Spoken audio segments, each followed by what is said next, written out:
के रिला दो पूरे यूपी बिहार के।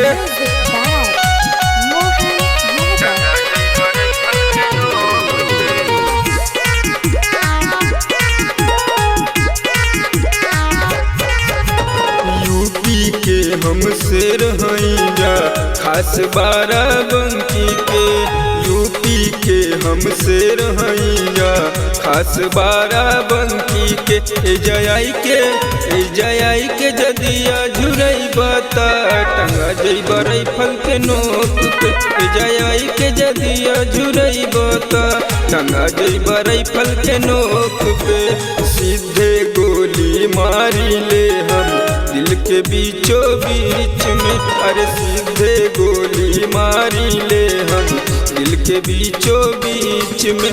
जयाई के जदिया झुरई बता टंगा जइबा राइफल के नोक पे। जयाई के जदिया झुरई बता टंगा जइबा राइफल के नोक पे। गरिमा रिकॉर्डिंग स्टूडियो मुंबई।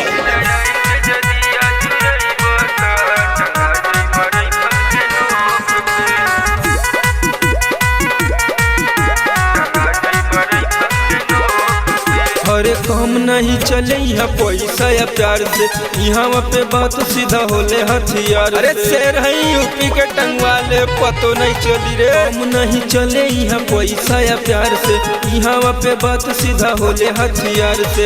मुख्यमंत्री योगी आदित्यनाथ जी के छोड़ के जयाई के जदिया झुरई बता टंगा जइबा राइफल के नोक पे। जयाई के जदिया झुरई बता टंगा जइबा राइफल के नोक पे।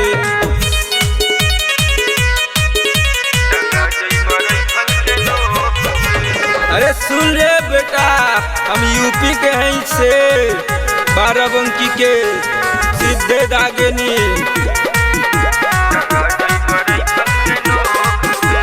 माथे कफन बंद निकल बनी घर से, रुकम न झुकम न केहू के डर से।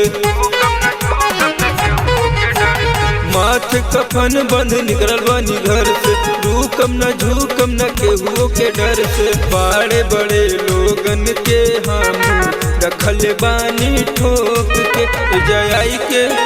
जयाई के जदिया झुरई बता टंगा जइबा राइफल के नोक पे। जयाई के जदिया झुरई बता टंगा जइबा राइफल के नोक पे। अरे जिया अंकित हिला दिल हो पूरा यूपी बिहार के।